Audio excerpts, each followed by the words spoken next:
क्या वो हमारे यहाँ घुसा है तो डिसएंगेज किया? वो बार बार सरकार कहती कि नहीं घुसे, तो क्या हम उनके यहाँ घुस गए? और अगर हम उनके यहाँ घुस गए तो फिर हमने फिर वो जमीन क्यों छोड़ी है? अगर हमने वो जमीन ले ली है तो अगर हम वहां नहीं गए और वो यहां नहीं गए तो किस चीज से डिसएंगेज हुए? या आपस में स्कर्मिश हुई या कुछ झगड़े हुए? तो वो तो होते रहते हैं। और ये भी सुना हम लोगों ने कि हमारे सिपाहियों ने बहादुरी सुन के लोगों को पीट के भगाया, उसकी फोटो भी आई और चीनी लोग भग गए वहां से, उनकी फौज के लोग। वो उसके अलावा क्या वो हमारे यहाँ घुसने की उन्होंने कोई हिम्मत की थी, या हम लोगों ने जाके अपने इलाकों में या पेट्रोलिंग जहां करते थे घुस गए? ये बात अगर पता चल जाए तो किस चीज से डिसएंगेज किया? भाई हम डिसएंगेज करें तो क्या मैंने जप्पी मार रखी है, या आपने मेरा गला पकड़ रखा है, या मैंने आपका हाथ पकड़ रखा है? ये बात स्पष्ट नहीं है। वैसे शांति कहीं भी हो, बॉर्डर पर शांति हो, दोनों देश अपने अपने रास्ते पर चलें और उसके बाद देश अपनी अपनी प्रगति के लिए ध्यान दें, ये बहुत अच्छी बात है। और जो राजनाथ सिंह जी ने कहा कि हमारी फौज की मेहनत से, उनके पराक्रम से, उनकी बातचीत से ये बात संभव हुई है, तो मैं साधुवाद भी देता हूं फौज को, सलाम भी करता हूं कि अगर उन्होंने जो स्थिति पर लाकर एक समझौता किया है उसके लिए बहुत बहुत उनको सलाम करते हैं। महाराष्ट्र जो महायुति है उसके बीच में नवाब मलिक को लेकर एक बड़ा रिफ्ट पैदा हो गया है। बीजेपी ने साफ तौर पर कह दिया वो कैंपेन नहीं करेंगे नवाब मलिक की सीट पर। और अजीत पवार गुट से जो एनसीपी है वहाँ की कैंडिडेट है नवाब मलिक, एकनाथ शिंदे की पार्टी की तरफ से वहाँ कैंडिडेट है। तो नवाब मलिक साफ तौर पर कह रहे हैं कि ये तो होना ही था, इस तरीके की चीज़ें हैं, लोगों ने मुझे इनवाइट किया तो मैं चुनाव लड़ रहा हूँ। और ये कहा कि हम सेक्युलरिज्म में बिलीव करते हैं, डेमोक्रेटिक सिस्टम में बिलीव करते हैं, और इलेक्शन की जब बात है कॉन्टेस्ट वहाँ जो है बहुत टाइट है कि कोई भी गवर्नमेंट जो है वो इग्नोर नहीं कर सकती अजीत पवार को। और अजीत पवार और नवाब मलिक अपनी आइडियोलॉजी से कॉम्प्रोमाइज़ नहीं कर सकते। देखिए, अगर ये आइडियोलॉजी की बात होती और अगर ये सेक्युलरिज्म की भी बात उसमें कह रहे हैं तो फिर ये शिवसेना बीजेपी के साथ क्या कर रहे हैं, इस बात को तो स्पष्ट करें। भाई ठीक है, आप अजीत पवार के साथ हैं, किसी के साथ हैं, आप बैठ तो उनके साथ गए जो आपकी विचारधारा के बिल्कुल विपरीत काम करते हैं। तो चाहे नवाब मलिक हो चाहे अजीत पवार हो, ये सब बात दुहाई देना कि हमारी कोई सोच है, हमारी कोई आइडियोलॉजी, ये सब बिल्कुल फीका लगता है। कोई आइडियोलॉजी नहीं है सत्ता को छोड़ के। और इतना मैं मान सकता हूं कि जो झगड़ा हुआ है कि पहला रिजल्ट महाराष्ट्र चुनाव का डिक्लेयर हो गया है, इस सीट पर तो अब घर बैठे बैठे महाराष्ट्र विकास आघाड़ी का कैंडिडेट जीतेगा। जब दूसरे वाले आपस ही में इतना झगड़ा कर रहे हैं, वो तय नहीं कर पा रहे कैंडिडेट कौन है, तो एक चीज समझ लीजिए कि शायद मेरे ख्याल से 288 की वहां असेंबली है, पहला रिजल्ट डिक्लेयर हो गया। अब देखिएगा इसी तरीके के बाकी रिजल्ट भी आएंगे। तो उत्तर प्रदेश में अयोध्या वहाँ पर मुख्यमंत्री योगी आदित्यनाथ उन्होंने कहा कोई भी जो विकास के आड़े आता है वो कहीं ना कहीं उत्तर प्रदेश का नुकसान कर रहा है। और आज वो लोग भी अयोध्या आके अपने ताल ठोकना चाहते हैं जो कभी यहाँ आते नहीं थे। पुष्पक विमान आया, सारी चीज़ें आई, सब हमने किया है और यूपी का तमाम डेवलपमेंट किया है। कुछ चाचा और काका हैं, उनको ये चीज़ें ठीक नहीं लग रही, वो लोगों को। देखिए, ऐसा है कि एक तो ये दिवाली का उत्सव है और बहुत सुंदर उत्सव हुआ दीपोत्सव, और बहुत अच्छी बात है। अब मैं तो ये नहीं समझ पाता हूं कि त्योहारों पर भी हमारे मुख्यमंत्री जी को केवल राजनीति क्यों याद आती है।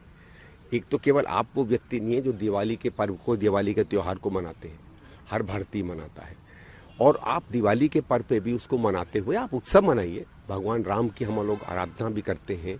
उस महान दिन जब वो रावण का वध कर कर वापस अयोध्या नगरी लौटे और राम राज्य की एक तरीके से शुरुआत हुई उसके एक आध दिन में, उसका हम लोग उत्सव मनाते हैं, हर्ष मनाते हैं। तो उसमें आप तल्लीन होइए। ये हर जगह राजनीति कर देनी, कोई आड़े आता है नहीं आता है, धमकियां देनी, ये शोभा नहीं देता है इस दिन को। मेरा ये कि उत्तर प्रदेश का विकास करने की जिम्मेवारी आपकी है। आपको 2 बार उत्तर प्रदेश की सरकार ने चुना है, आप वो विकास करिए। वो विकास कहता होता है, क्या नहीं होता है, कौन आपको रोकता है, कौन आपको नहीं रोकता है, ये उत्तर प्रदेश की जनता जब चुनाव आएगा तब तय करेगी। लेकिन हर चीज को एक दूसरे से जोड़ देना, हर चीज को एक दूसरे से मिला देना, ये तब दिखता है जब शायद हो सकता है मुख्यमंत्री जी को ये लगता हो कि क्योंकि पार्लियामेंट के चुनाव में उनकी पार्टी बुरी तरीके से हारी उत्तर प्रदेश में, उनको ये लगता है कि अगर यही ट्रेंड रहा और यही हालत रही तो आने वाले विधानसभा चुनाव में फिर तीसरी बार उनकी सरकार नहीं बनेगी। आखिरी महत्वपूर्ण सवाल तरीके से चुनाव आयोग ने कांग्रेस की सारी सवालों को जो उन्होंने उठाए थे हरियाणा के चुनाव पे के बाद में ईवीएम पे, वो साफ कहा कि ये बेसलेस हैं और भ्रामक हैं, इससे भ्रम पैदा होता है। उसके बाद बीजेपी ने बाकायदा ऑफिशियल डाइट से प्रेस कॉन्फ्रेंस करी। सुधांशु त्रिवेदी ने कहा कि इतने पूरे डिटेल्ड तरीके से चुनाव आयोग ने साफ कर दिया कि कांग्रेस की जितनी भी बातें थी वो सब झूठी थी, बेसलेट थी, अनर्गल थी। देखिए, ये हम बार बार कहते हैं ना कि बार बार सवाल ईवीएम की प्रक्रिया पर, काउंटिंग की प्रक्रिया पर उठते रहते हैं। आज तक इलेक्शन कमीशन ने कभी संतोषजनक जवाब नहीं दिया। जवाब और उसके बारे में चर्चा तब होती है जब आप जिसने भी सवाल खड़े किए, और ये कोई अब इलेक्शन कमीशन से ये थोड़ी कि 140 करोड़ वोटर पहुंच जाते हैं। प्रमुख पॉलिटिकल पार्टियां जो हैं, कांग्रेस सबसे नंबर 2 की पार्टी है भारतीय जनता पार्टी के पास, ये प्रमुख पार्टियां जब आपके पास जाती हैं, आपका ये कर्तव्य बनता है, अगर आपको लगता है कि आपका पक्ष सही है तो टेबल पर बैठिए, हमने जो बातें उठाई उन पर आप अपने जवाब दीजिए, हम तर्क देंगे, आप तर्क दें, हमें संतुष्ट करिए। ये तो है नहीं कोई कि अगर आप सही जवाब देंगे तो कोई अनर्गल ही आपके खिलाफ चलेगा। ये इस तरीके की भाषा इस्तेमाल करने की भ्रम पैदा हो रहा है, नहीं पैदा हो रहा है, ये इलेक्शन कमीशन का काम नहीं है। इलेक्शन कमीशन का काम केवल यह है कि आप सच, और अगर कोई चीज गलत आप पर आरोप लग रहा है उस पर अपनी सफाई दें। चुनाव पर क्या भ्रम चल रहा है, अगर इलेक्शन कमीशन उतर के नीचे जमीन पर आता है तो आज ही नहीं, पिछले 10 साल से बहुत से वोटर ये बात को कह रहे हैं कि हमारे यहाँ माहौल कुछ था तो रिजल्ट दूसरी तरीके से क्यों निकल रहे हैं। हो सकता है अब इलेक्शन कमीशन या ईवीएम बिल्कुल सही हो, मैं ये नहीं कह रहा हूं, लेकिन अगर ये लोगों के बीच में ये भ्रांति फैल रही है, ये शक फैल रहा है, तो शक को दूर करना भी तो आवश्यकता है इलेक्शन कमीशन की। लेकिन बीजेपी कह रही है कि अब कांग्रेस को जवाब मिल गया। प्रेस कॉन्फ्रेंस करी सुधांशु त्रिवेदी ने साफ कहा कि 1600 नहीं, भारतीय जनता पार्टी के कहने से कौन सा जवाब मिलता है। हमने कोई भारतीय जनता पार्टी से सवाल थोड़ी पूछे थे। भारतीय जनता पार्टी दूसरा, आप क्यों इलेक्शन कमीशन का पक्ष ले रहे हैं? इलेक्शन कमीशन कोई भारतीय जनता पार्टी की है क्या?